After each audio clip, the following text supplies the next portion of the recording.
प्रभु, आपकी कृपा से पुनः अधर्म पर धर्म की विजय हुई।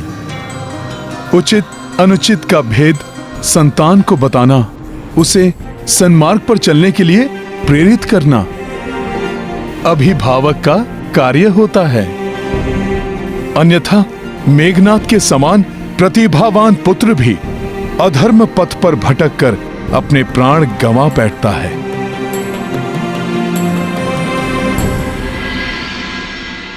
प्रभु श्री राम की जय। प्रभु श्री राम की जय। भ्राता लक्ष्मण की जय। महाबली हनुमान की जय। महाबली हनुमान की जय। महाराज विभीषण की जय।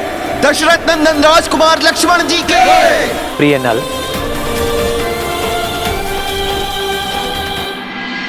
जी प्रभु।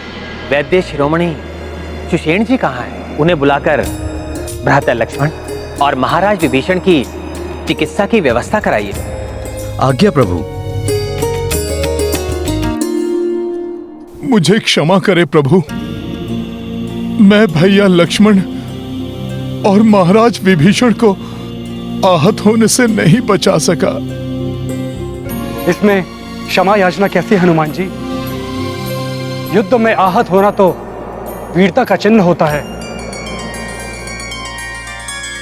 वास्तव में हनुमान के कारण ही मेघनाद वध संभव हुआ है।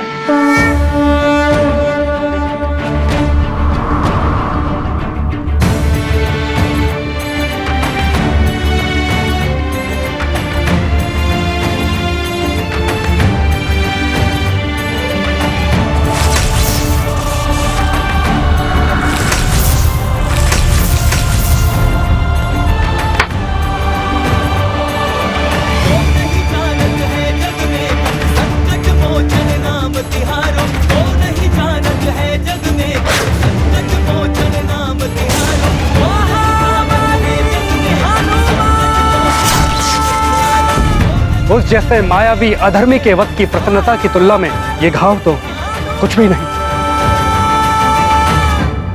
सत्य कहा प्रभु, ये घाव तो मेरी इस औषधि के लेप से अवश्य भर जाएंगे, परंतु जो घाव रावण को मिला है वो घाव अब कभी नहीं भरेगा।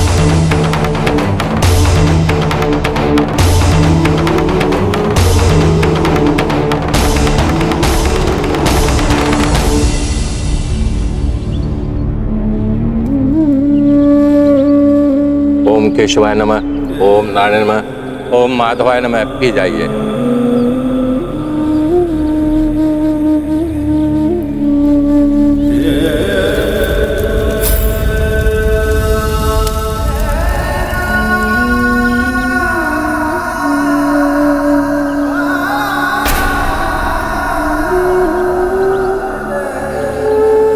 इदं ब्रह्मण अर्पणस्तु।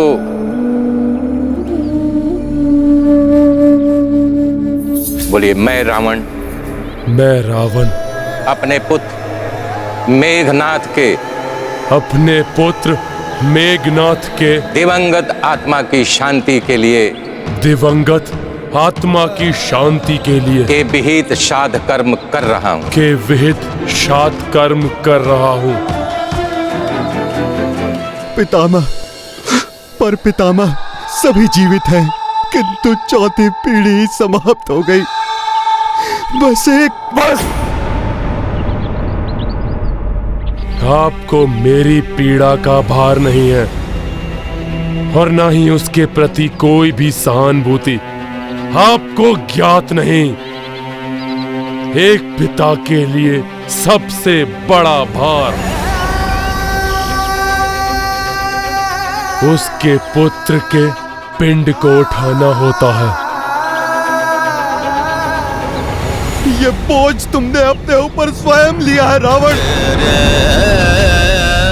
तुम्हारे ही कारण आज हमारे कुल का अंतिम सूर्य भी अस्त हो गया।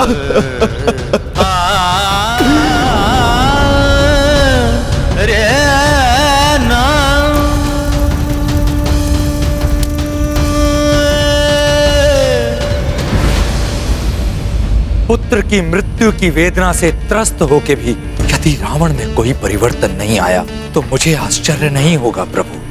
परंतु अब उसकी क्या चिंता। युद्ध तो अब अपने अंतिम चरण में पहुंच चुका है और लंका में अब एक ही योद्धा शेष है, रावण। लंकेश रावण ने अपने कुल के अंतिम कुल दीपक को भी खो दिया है माता, किंतु लंका के इस दुख में भावी सुख निहित है।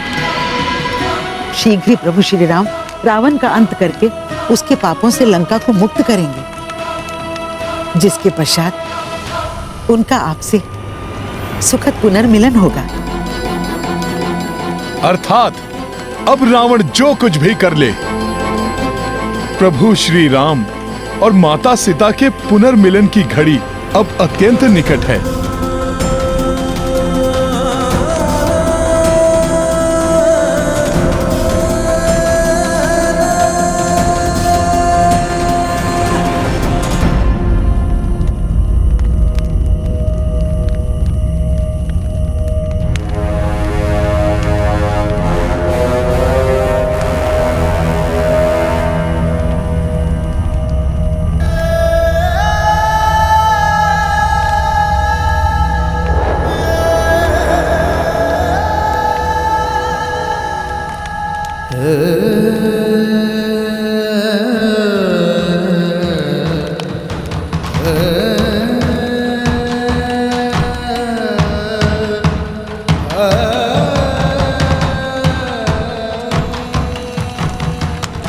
और आपका विश्वास पाने हेतु आपके समक्ष प्रस्तुत है ये मेघनाद।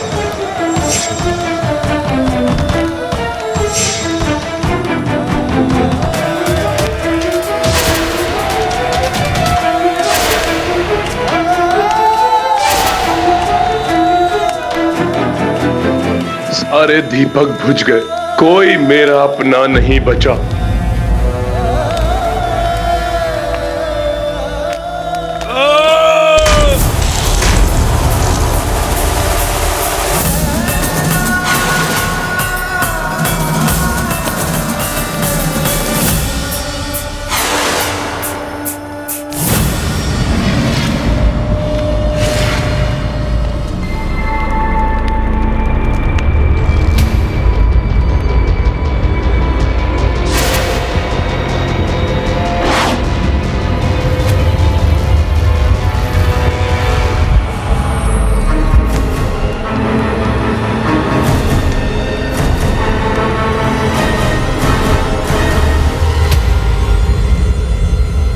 ये तो हमारे ही कुल का दीपक प्रतीत हो रहा है,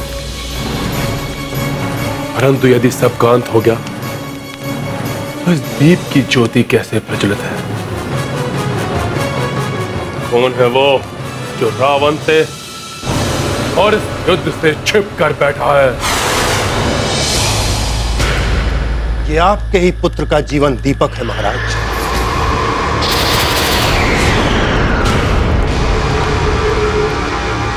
मही रावण नाम है उसका।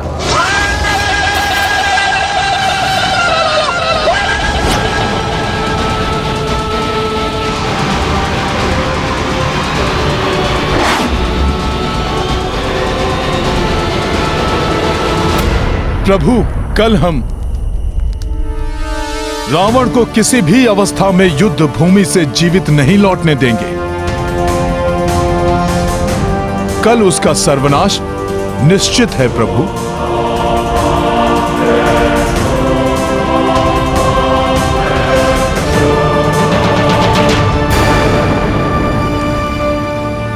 क्या हुआ हनुमान? तुम्हें किसी संकट का आभास हुआ है क्या? नहीं प्रभु, संकट नहीं। मुझे प्रतीत हो रहा है जैसे किसी अपार सकारात्मक ऊर्जा का आगमन हो रहा है।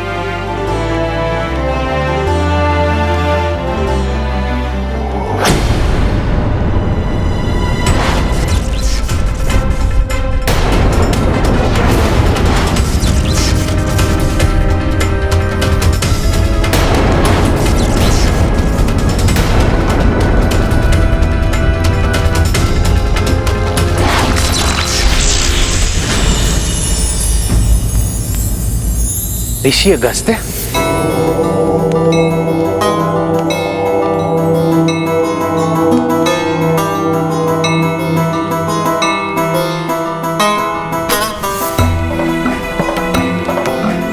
मैं अगस्त्य स्वयं तुम्हारा मार्गदर्शन करूंगा हनुमान।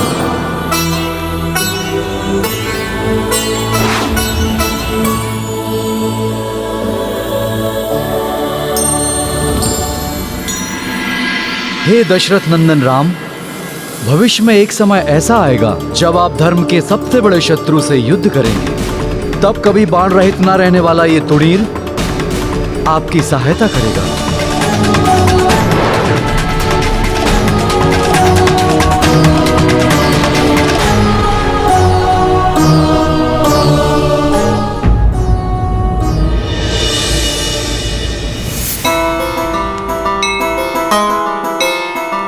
प्रणाम ऋषिवर। प्रणाम।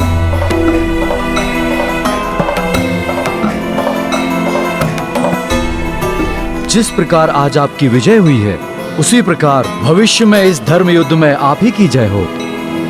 हे महर्षि, आपका आशीर्वाद अवश्य फलित होगा। धर्म इसी प्रकार अपने संपूर्ण बल के साथ अधर्म का सामना करेगा। अब उस दुष्ट रावण का कोई भी छल, कोई भी शक्ति, कोई भी माया उसे उसकी मृत्यु से नहीं बचा सकेगी ऋषिवर। अवश्य हनुमान, परंतु आज की रात्रि रघुनंदन राम और लक्ष्मण पर आसन्न संकट से उन्हें सुरक्षित रखना अति आवश्यक है।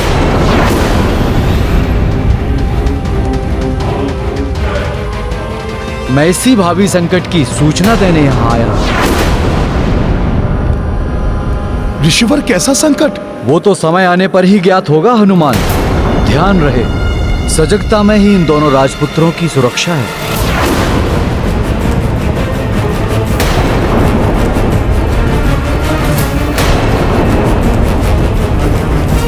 कल्याण हो।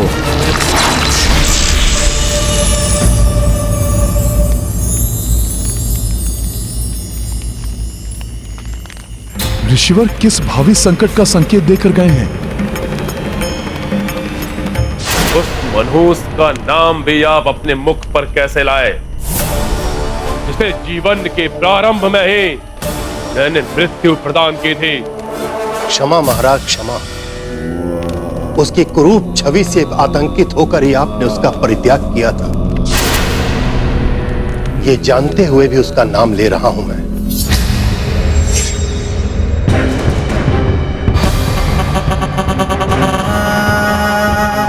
कैसे सर्प रूपी भयानक पुत्र को जन्म दिया है तुमने?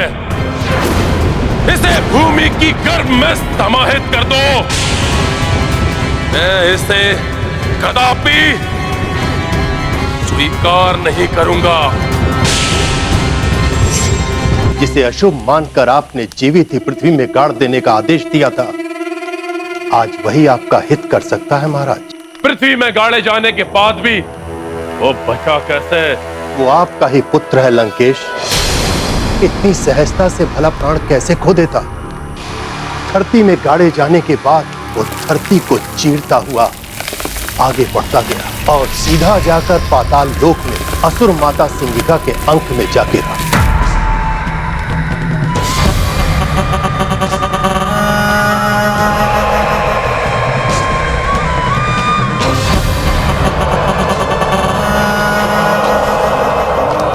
असुर माता सिंगिका ने उसका लालन पोषण किया और समस्त असुरी माया की शिक्षा दी। महिरावण बाल्यकाल से ही माता के साथ मिलकर महामाया की पूजा करने लगा। बाल्यकाल से ही महामाया को प्रभावित कर महिरावण ने अव्यस्त और वरदान को प्राप्त किया। एक ऐसी माया जिसको देवता भी नहीं समझ सकते। प्रणाम माता महामाया। पुत्र, मेरे प्रति तुम्हारे समर्पण भाव से प्रसन्न होकर मैं तुम्हें वरदान देती हूँ। तुम सबसे बड़े मायावी बनोगे।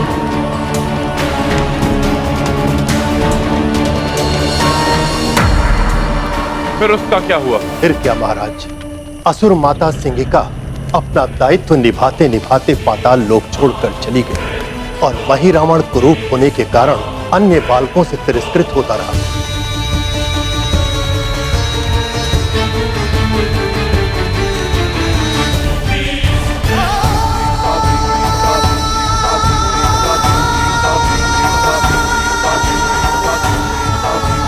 इस बालक को एकाकी देखकर पाताल लोक की राजकुमारी उसे भाई बनाकर अपने साथ राजमहल ले गई, जहां उसका लालन पोषण अन्य राजकुमारों के साथ हुआ।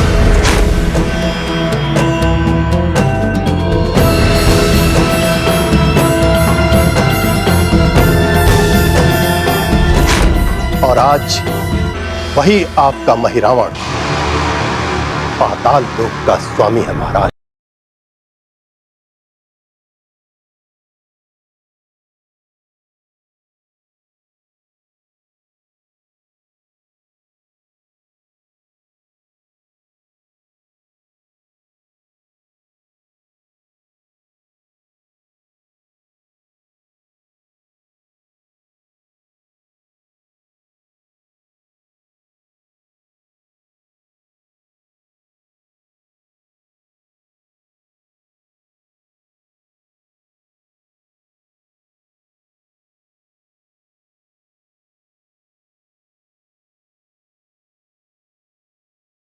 और आज वही आपका महिरावण पाताल लोक का स्वामी है महाराज।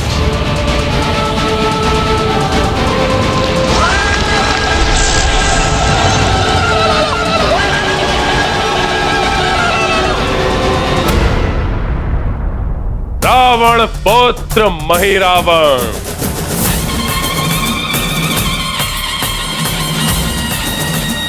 अब चाहे वो दुष्ट कुछ भी कर ले, हम सब उसकी चुनौतियों का सामना देने के लिए तैयार हैं। स्वयं महर्षि अगस्त्य हमें चेतावनी देने आए थे। अवश्य ही रावण कोई योजना बना रहा होगा। प्रभु, महर्षि अगस्त्य के शब्दों ने हमें चिंता में डाल दिया है,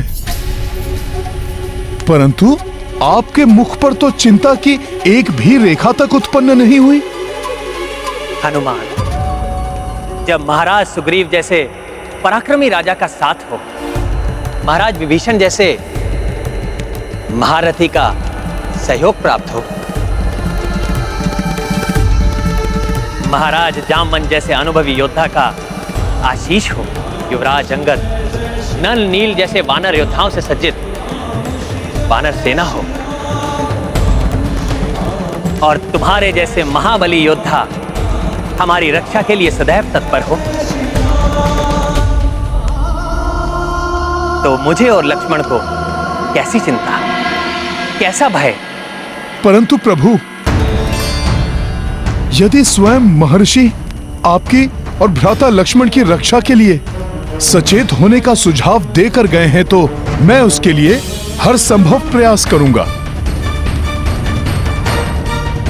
मैं और सखा आपकी सुरक्षा का विशेष प्रबंध करेंगे प्रभु।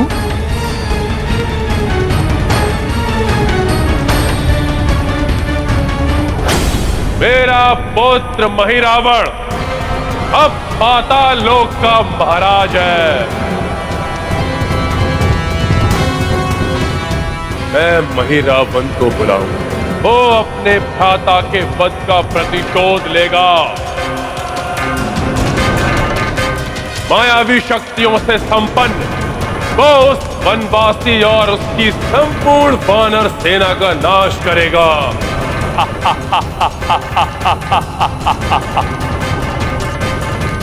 नहीं,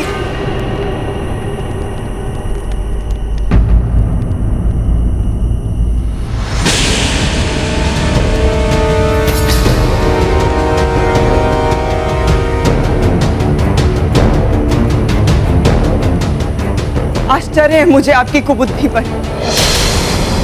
आपको ये ज्ञात हुआ नहीं कि हमारे कुल का एक दीपक अभी भी प्रज्वलित है और आप उसे भी बुझाने चल दिए। क्या आपको तनिक भी बंद हो जाए।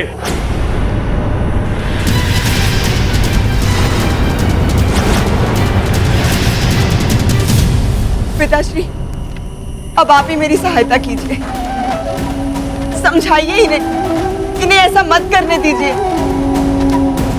पुत्री मंदोदरी, लंका और राक्षस कुल का मान और सम्मान दांव पर लगा हुआ है। इस समय ऐसी अवस्था में इस युद्ध में विजय प्राप्त करना ही एकमात्र हमारा लक्ष्य होना चाहिए।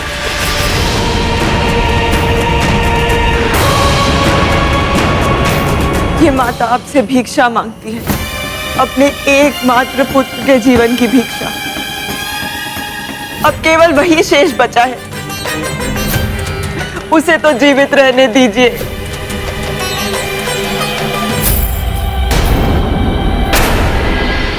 उसे मृत्यु के मुख में मत धकेलिए।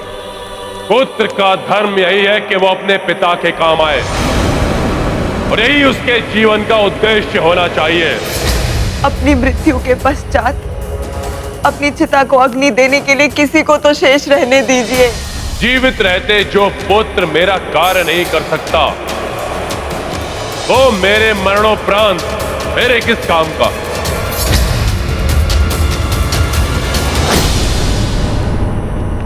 मैं महिरावण को बुलाने का निर्णय ले चुका हूं। मैं इसी क्षण प्रभु के लिए ऐसे रक्षा शिविर का निर्माण करूंगा जिसे कोई भी भेद नहीं सकता।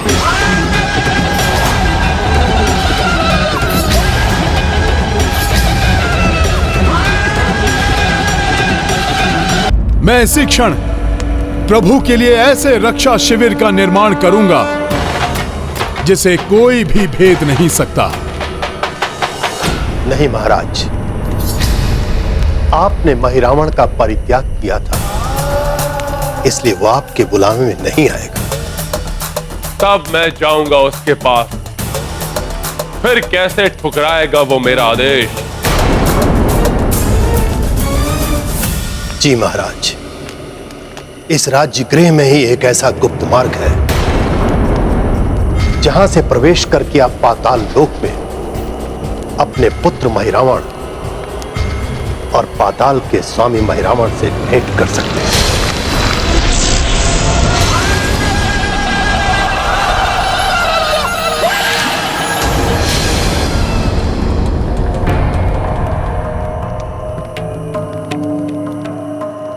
मैं इसी क्षण प्रस्थान करूंगा और उस वनवासी और उसकी संपूर्ण वानर सेना के लिए एक ऐसा दुर्दांत आतंक प्रस्तुत करूंगा जिससे उनकी रक्षा कोई नहीं कर सकेगा। किंतु हनुमान, आप ऐसा कौन सा विशिष्ट शिविर बनाएंगे जो हमारे द्वारा प्रदत्त शिविर से भी शक्तिशाली होगी? वो शिविर होगा मेरी सखा, मेरी पूंछ का शिविर। पूंछ का शिविर? हाँ, मेरी वज्र समान पूंछ को भेद कर कोई भी भीतर प्रवेश नहीं कर पाएगा, और उस शिविर का द्वारपाल भी मैं स्वयं रहूंगा। इससे बड़ी कोई अन्य सुरक्षा तो प्रभु के लिए हो ही नहीं सकती।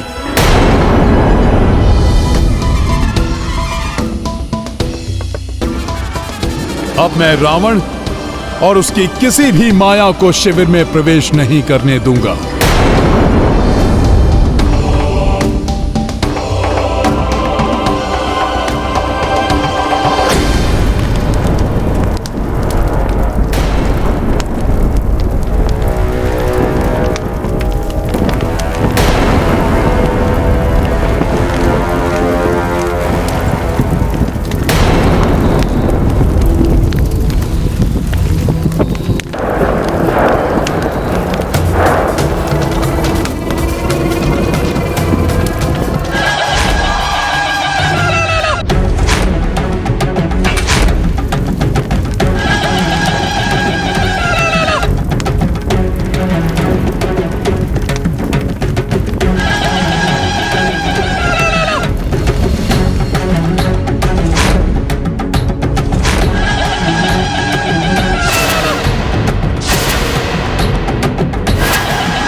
मेरी पारदर्शी देह के कारण मेरी उपस्थिति का इन राक्षसों को आभास भी नहीं होगा।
जय माता महामाया।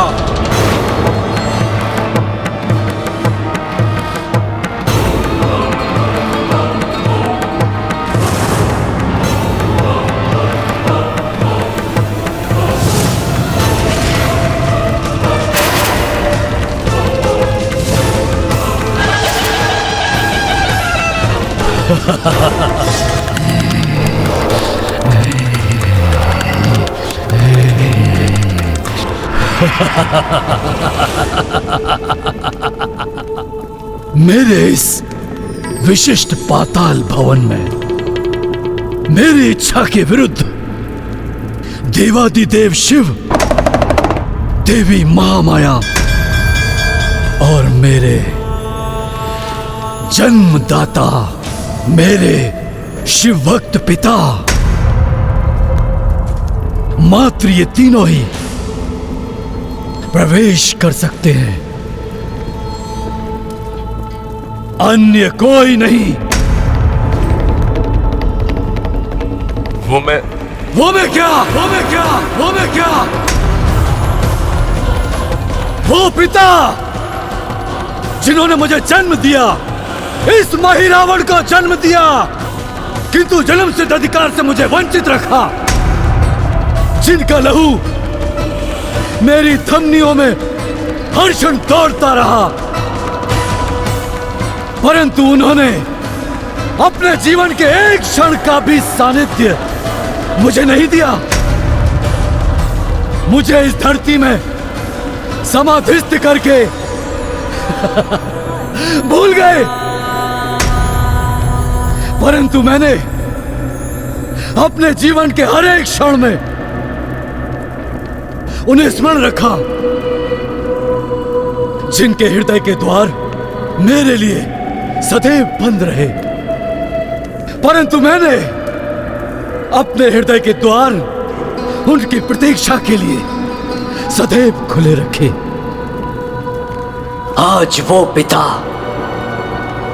जिन्होंने अपना पुत्र धर्म कभी नहीं निभाया, परंतु मैं उन्हें प्रणाम करके अपना पुत्र धर्म अवश्य निभाऊंगा। प्रणाम पिताश्री।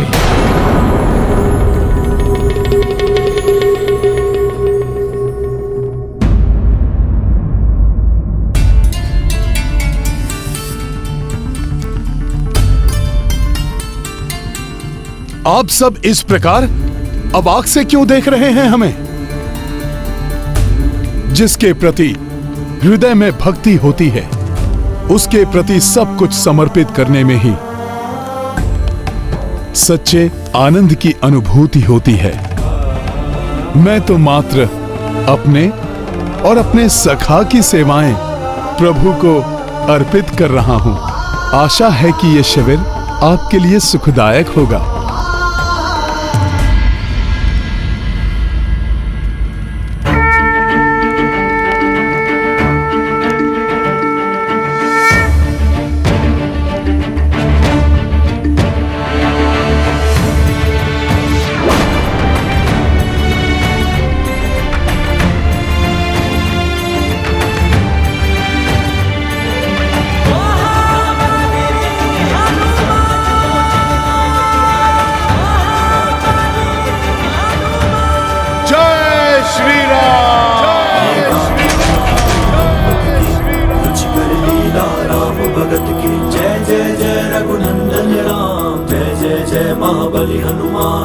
संकट जो रघुबीर पे आयो, पवन तनय ही मार्ग सुझायो।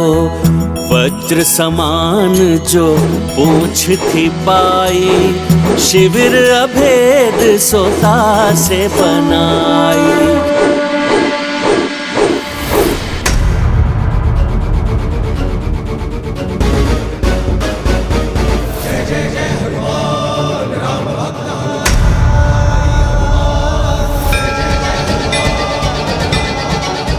प्रभु, आपके लिए शिविर प्रस्तुत है। मैं स्वयं शिविर के द्वार की रक्षा के लिए नियुक्त रहूंगा। आप निश्चिंत होकर इसमें विश्राम कीजिए। हनुमान, जब तुम्हारे जैसा महायोद्धा द्वार की रक्षा में उपस्थित हो तो चिंता कैसी?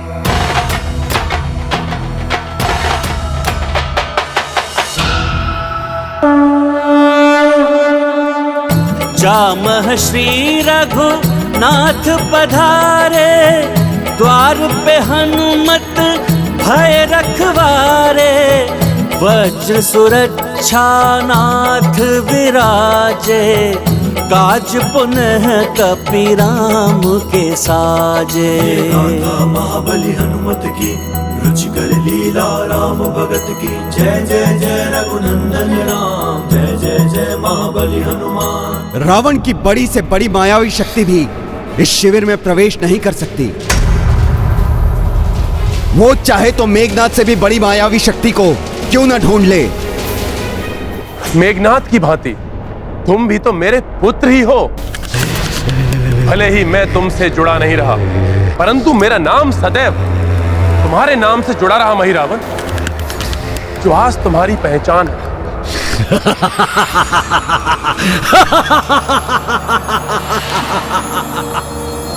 आज अकस्मात ही मैं आपके पुत्र मेघनाद की भांति हो गया। मेरे प्रिय पिताश्री, मैं मेघनाद जैसा नहीं हूं मेघनाद जैसा जो एक तुच्छ वानर से परास्त हुआ, जो नर एवं वानर के हाथों जिसका वध हो गया।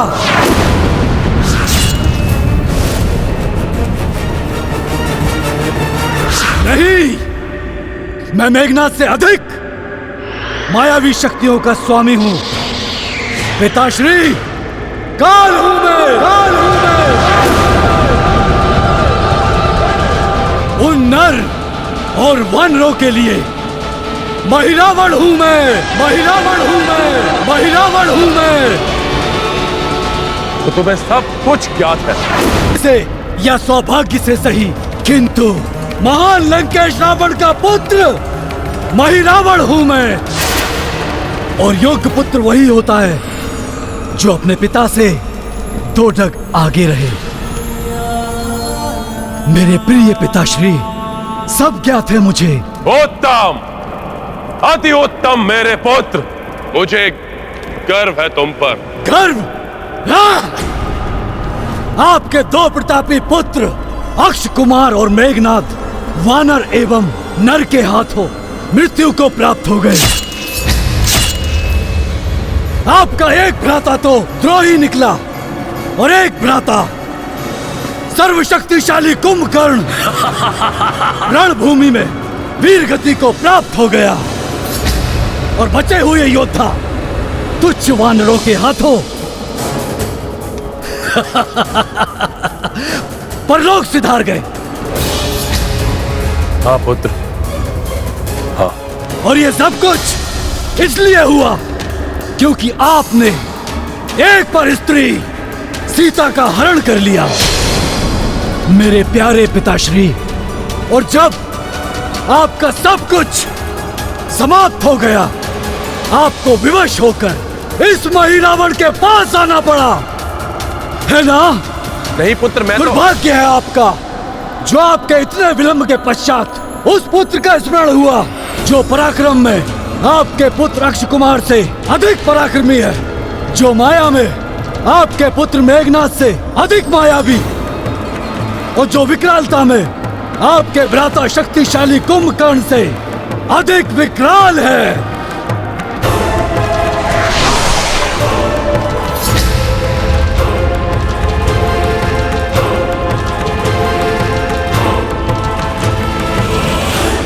बातें तो तुम बहुत बड़ी बड़ी करते हो मही रावण। यदि इतना ही घमंड है अपनी शक्ति पर, तो जाकर अंत क्यों नहीं कर दिया उस वनवासी और उसकी वानर सेना का? क्या सोचते हैं आप? आपकी चार उकसाने वाली बातों से मैं आपकी बातों में आ जाऊंगा? मेरे प्रिय पिताश्री, मैं आपके पुत्र नहीं, आपके प्रिय पुत्र मेघनाथ की भांति नहीं हूं। बस!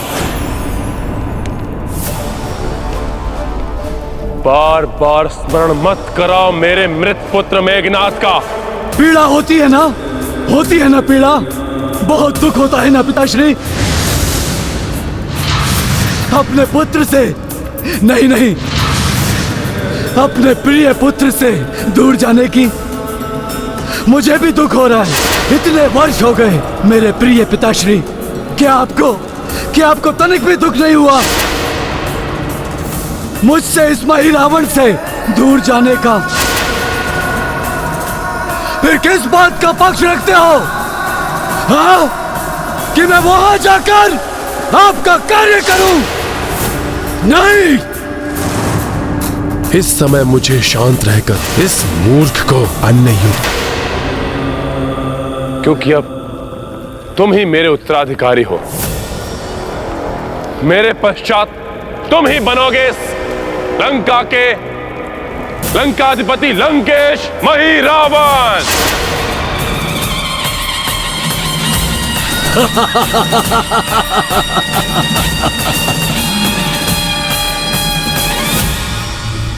लंकेश मही रावण अच्छा लगता है, सुनने में कभी अच्छा लगता है, बड़ा ही कर्णप्रिय लगता है। लंकेश मही रावण। परंतु मेरे प्यारे पिताश्री, ये मही रावण भविष्य के सपने नहीं देखता, वर्तमान में विश्वास रखता है। और कौन जाने कल आपके पश्चात ये लंका ही ना रहे। बात करना है तो आज की कीजिए, आज और इसी क्षण। क्या दे सकते हैं आप मुझे?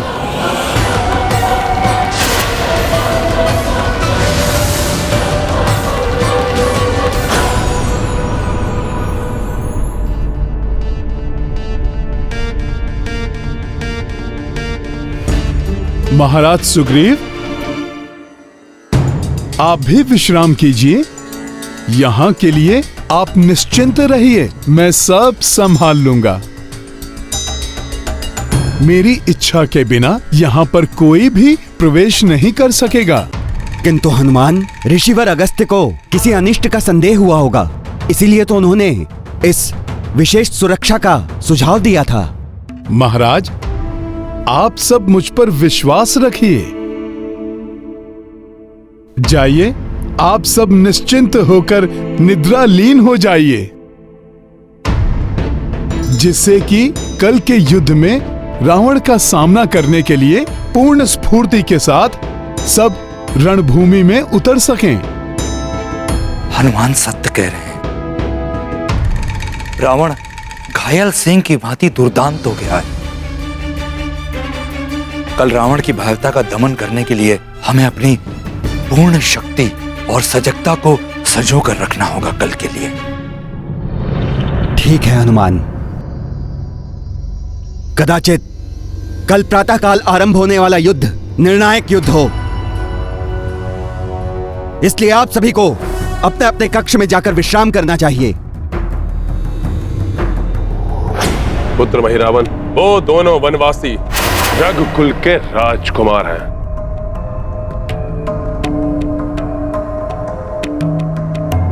अत्यंत प्रतापी, सर्वगुण संपन्न, विकट तेजस्वी और महाज्ञानी, धर्म पालक, तन मन से सुंदर, सात्विक एवं शुद्ध आत्मा। सत्य तो यह है कि उनका ज्येष्ठ भ्राता ही अयोध्या का चक्रवर्ती सम्राट बनेगा। अकस्मात ही अपने शत्रुओं की इतनी प्रशंसा, ये हो क्या गया है पिताश्री को? यह सत्य है महिरावन कि तुम महामाया की प्रसन्नता के लिए तंत्र साधना करते हो, और तंत्र साधना के लिए उन दो वनवासियों से अच्छा बलि का पात्र और कोई नहीं हो सकता। उन दो शुद्ध आत्मा राजकुमारों की बलि चढ़ाने से महामाया अति प्रसन्न हो सकती है। क्या तुम ऐसा स्वर्णिम अवसर छोड़ देना चाहते हैं? सोचो महिरावन, सोचो। ऐसी शुद्ध आत्माओं की बलि पाकर देवी महामाया तुम्हें कैसी कैसी दुर्लभ शक्तियां प्रदान करेगी।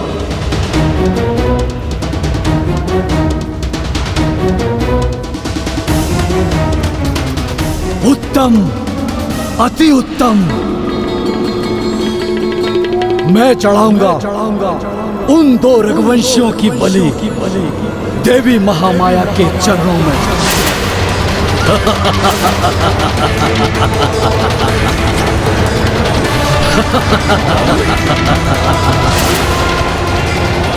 आज रात्रि की घड़ी परीक्षा की घड़ी है। मुझे क्षण प्रतिक्षण सतर्क। मैं चढ़ाऊंगा उन दो रघुवंशियों की बलि। मैं आभारी रहूंगा तुम्हारा, जो तुम मेरा ये कार्य करोगे। नहीं, नहीं, आपके लिए नहीं, अपने लिए करूंगा। उन श्रेष्ठ आत्माओं की बलि चढ़ाकर इस संसार का सर्वशक्तिमान योद्धा बन जाऊंगा मैं।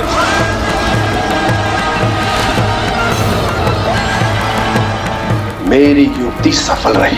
तब पाताल से लेकर स्वर्ग तक एक छत्र राज होगा मेरा, इस महिरावण का।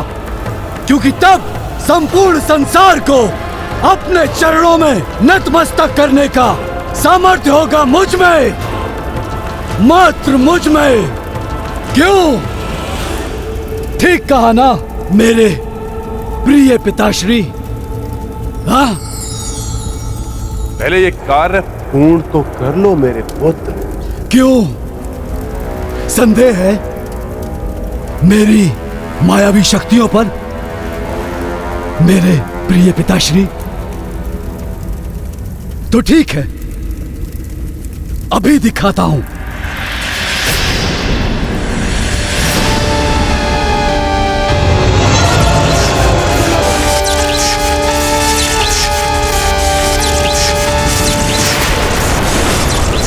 क्यों पिताश्री, मायावी दर्पण देखकर चौंक गए ना?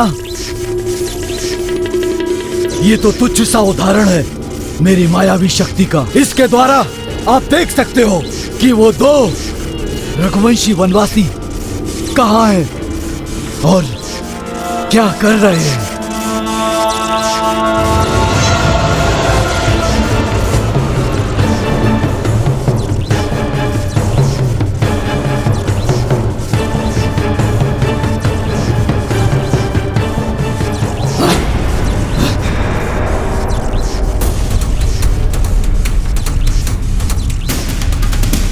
वो दो वनवासी रघुवंशी कहाँ हैं? कहीं दिखाई नहीं दे रहे। ये वानर देख रहे हो मेरे पुत्र, ये बड़ा ही मायावी वानर है।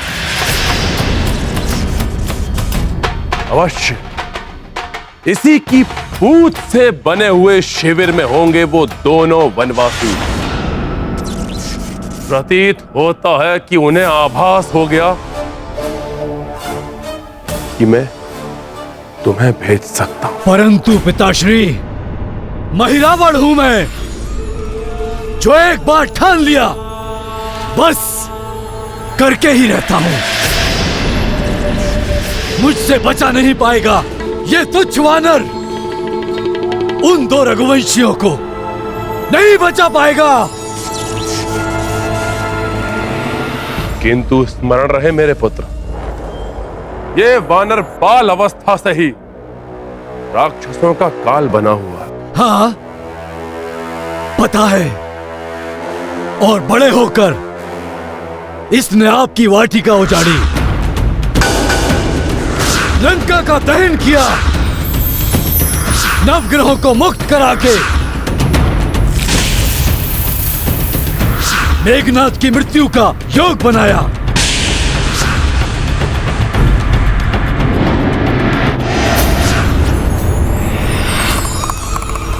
किंतु जिस महिरावण को धरती की घुटन भरी समाधि भी नहीं मार सकी, उसका क्या अहित करेगा ये तुच्छ वानर। पिताश्री, आप निश्चिंत होकर जाइए। प्रातः काल तक आपका ये महिरावण आपके शत्रुओं की बलि चढ़ा चुका होगा।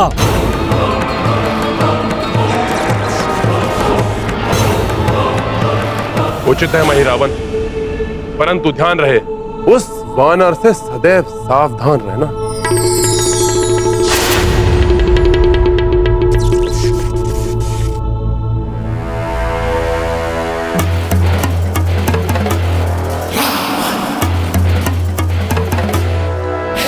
वानर बहुत ही सजग एवं सतर्क दिख रहा है ये वानर।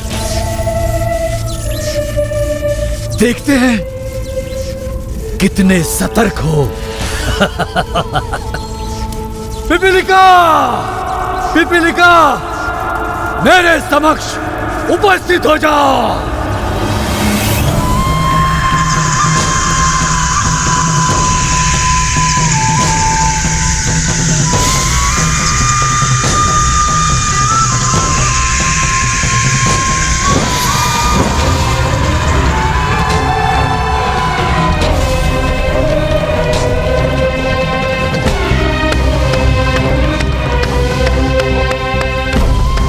प्रणाम महाराज महिरावण।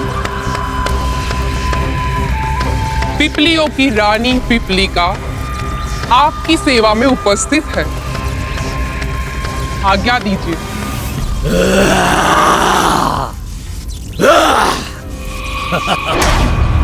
ये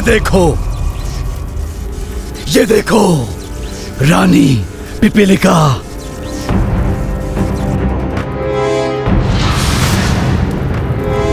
लंका की भूमि पर बना हुआ एक लांगूल शिविर।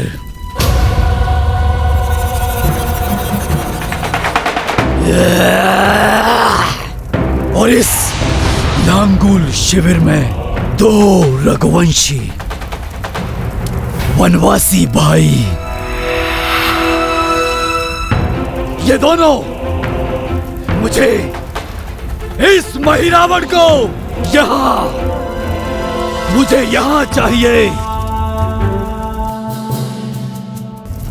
बहुत ही साधारण सा कार्य है महाराज। हाँ? मेरी ये छोटी छोटी पिपलियां इनके शयन धारा के साथ ही इन्हें यहाँ ले आएगी।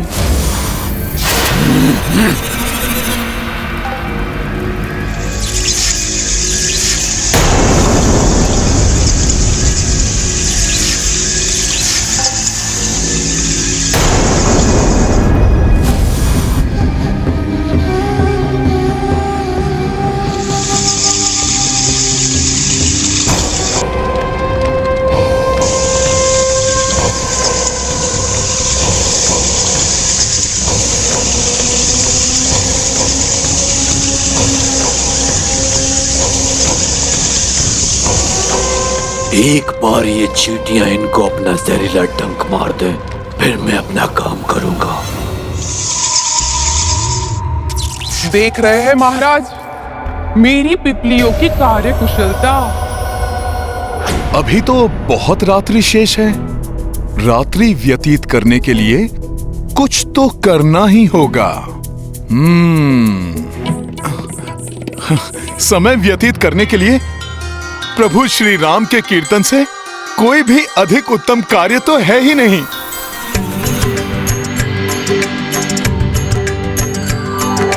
राम राम जय राजा राम, राम राम जय सीता राम, दशरथ नंदन राजा राम, असुर निकंदन सीता राम। राम राम जय राजा राम, रघुपति राघव राजा राम, राम राम जय राजा राम, राम राम जय सीता राम।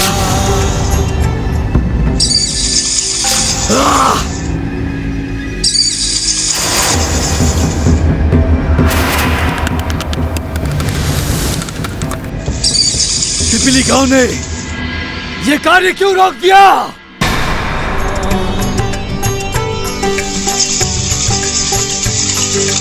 राम राम जय राजा राम, रघुपति राघव राजा राम, राम राम जय राजा राम, राम राम जय सीता राम। राम राम जय राजा राम, राम राम जय सीता राम, दशरथ नंदन राजा राम, असुर निकंदन सीता राम।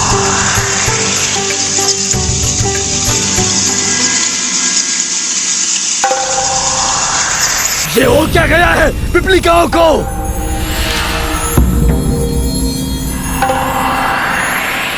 राम राम जय राजा राम, रघुपति राघव राजा राम, राम राम जय राजा राम, राम राम जय सीता राम।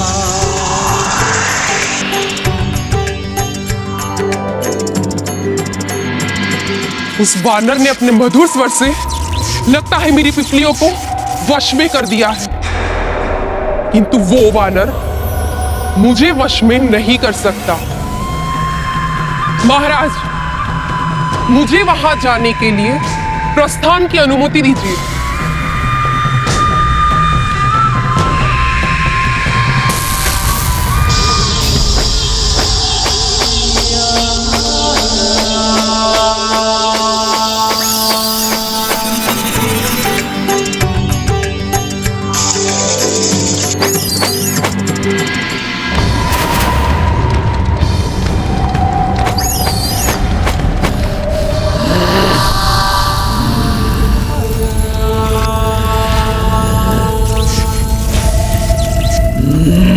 मेरी अंगार माया से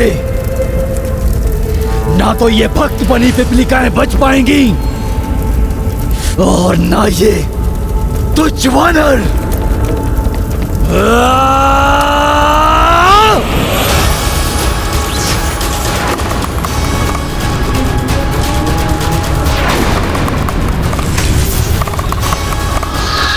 राम राम जय राजा राम, राम राम जय सीता राम, दशरथ नंदन राजा राम, असुर निकंदन सीता राम।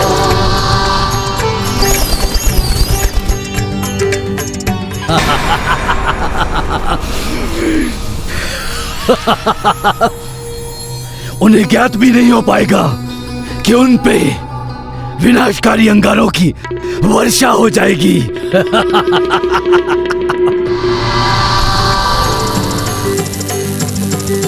राम राम जय राजा राम, राम राम जय सीता राम, दशरथ नंदन राजा राम, असुर निकंदन सीता राम।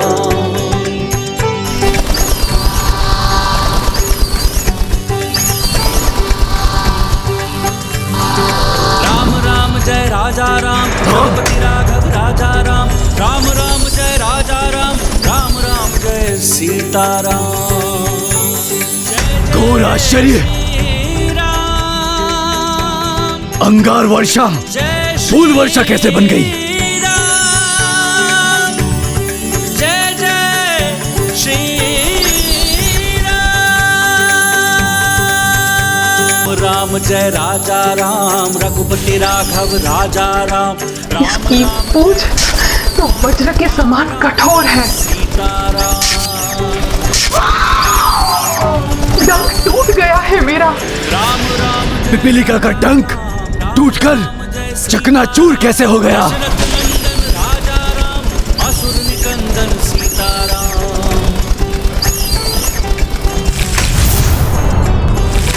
राम राम जय राजा राम रघुपति राघव राजा। किंतु भजन में मग्न ये वानर, इसको तो आभास तक नहीं हुआ। ये सब कैसे हो गया? अवश्य इस वानर की त्वचा लोहे से भी कठोर है।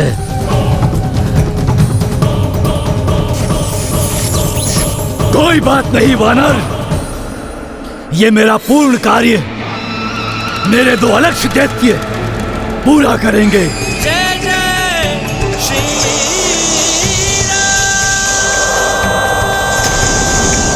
महामायावी दैत्य आराहस्त और पाषाण भेदी उस वानर के पूंछ से बने शिविर में सेंध लगाकर उसके भीतर जो नर है उसे लेकर आओ। जो आज्ञा स्वामी। हाँ रास, चले शिविर की ओर। परंतु उस वानर से सावधान रहना, वो कुछ करे उससे पहले कार्य संपन्न होना चाहिए। हनुमान,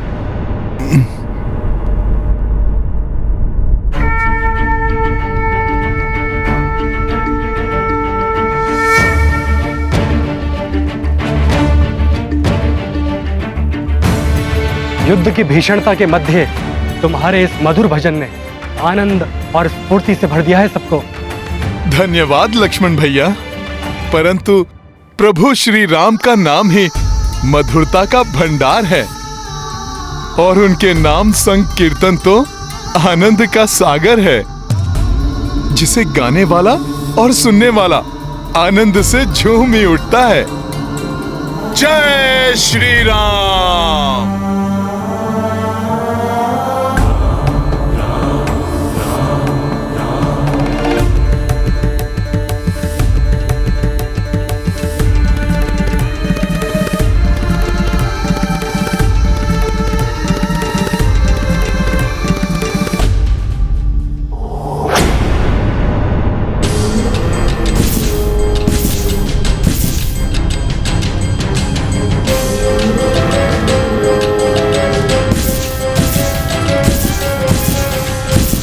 मुझे किसी के शिविर की ओर आने का आभास हो रहा है। ये कैसे हो गया? मेरे दैत्य तो अलक्ष्य हैं, जिनकी उपस्थिति के बारे में किसी को ज्ञात तक नहीं होता। उनके आक्रमण से पूर्व उस वानर को उसका आभास कैसे हुआ?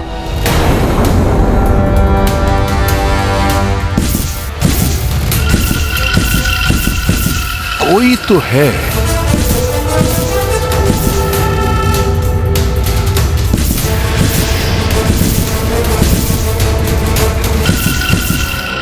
कोई तो है।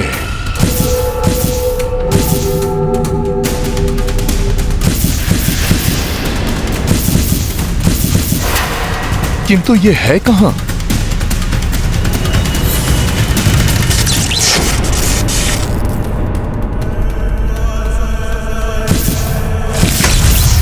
मुझे ऐसा क्यों आभास हुआ जैसे कि किसी ने सखा को स्पर्श किया हो।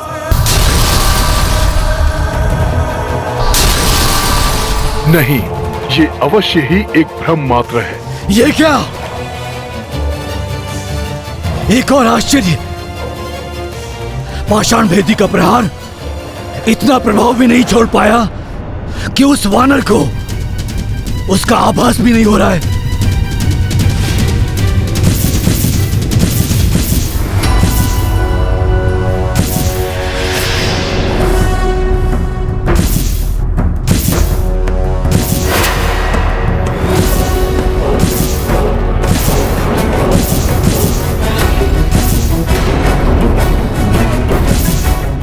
और ऊपर से ये मूर्ख आराहस्त उस वानर की पूंछ काटने के स्थान पर भयभीत होकर बिना प्रहार किए वापस लौट रहा है।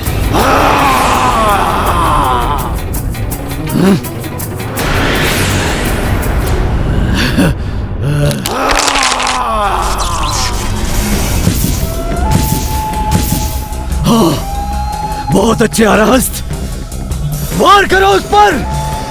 तुम अवश्य सफल होगे।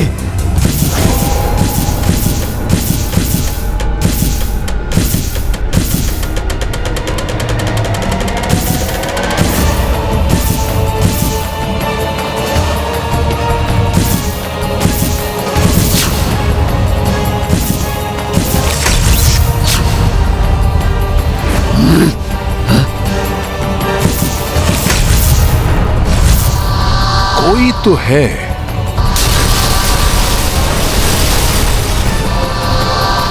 नहीं हनुमान, ये अवश्य ही एक भ्रम मात्र है।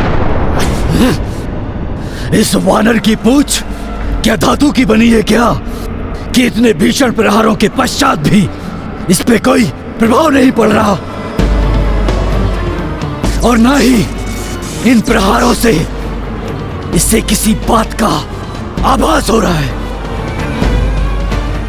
पिताश्री लंकेश सत्य ही कह रहे थे, उस वानर से सावधान रहना। रात्रि का अंधकार और गहन होता जा रहा है, मुझे और अधिक सावधान रहना होगा।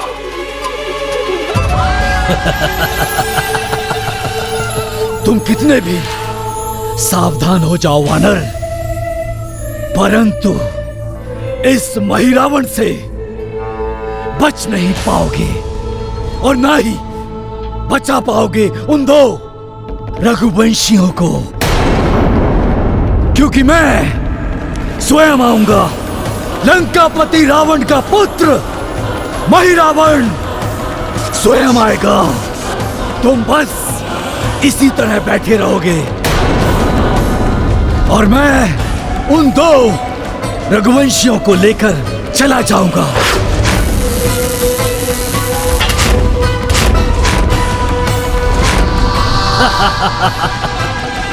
और जब तक तुम्हें ज्ञात होगा, तब तक मैं महिरावण उन दो रघुवंशियों की बलि चढ़ा दूंगा, चढ़ा दूंगा।